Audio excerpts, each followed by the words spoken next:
Warning: the following content may contain elements that are not suitable for all audiences. Viewer discretion is advised.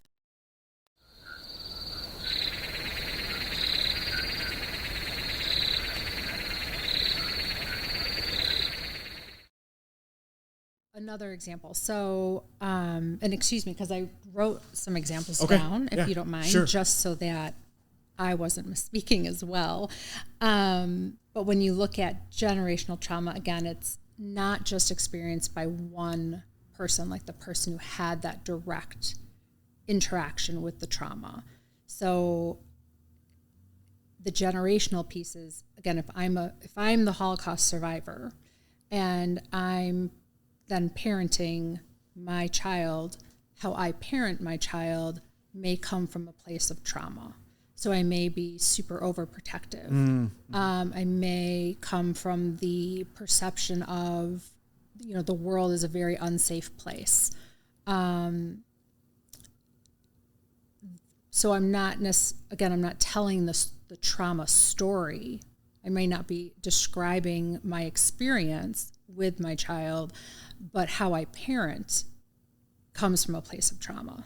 Does that make sense? Okay, yeah. So the child then will interact with their world in that way, and it's more likely to carry on some of those traits I see. in their world and how they interact with the world. So I like analogies, because analogies kind of help me understand the world. So then it's almost like the cage that they grew up in, they put their children in that cage, and they cannot go past the cage, and so they raise their kids in that cage. Is that kind of in the ballpark? In the ballpark. Okay. So yes.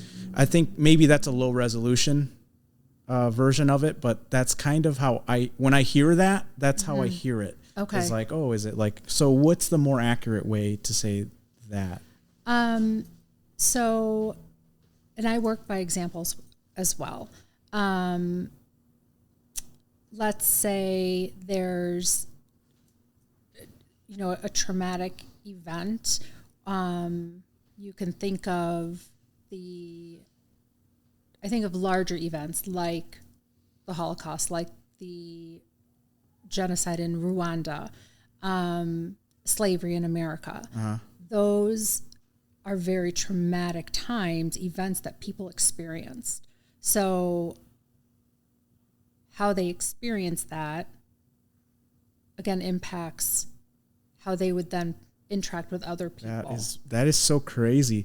So essentially, some people could still be experiencing trauma from past, from wars, and they passed on that form of teaching or that form of coping, I guess.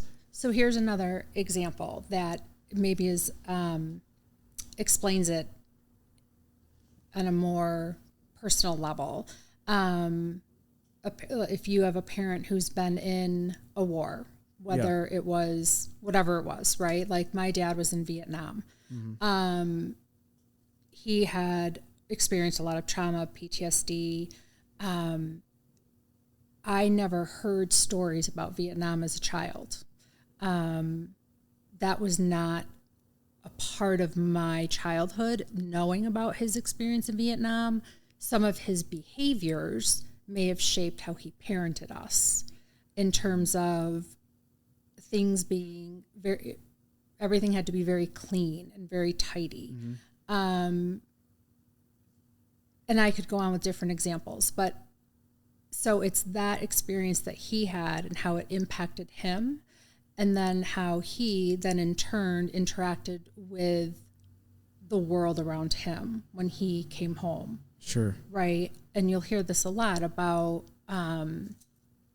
military who have a lot of trauma, and how they interact is difficult. Like their integration back into general population, right, can be very difficult because of the trauma they've experienced.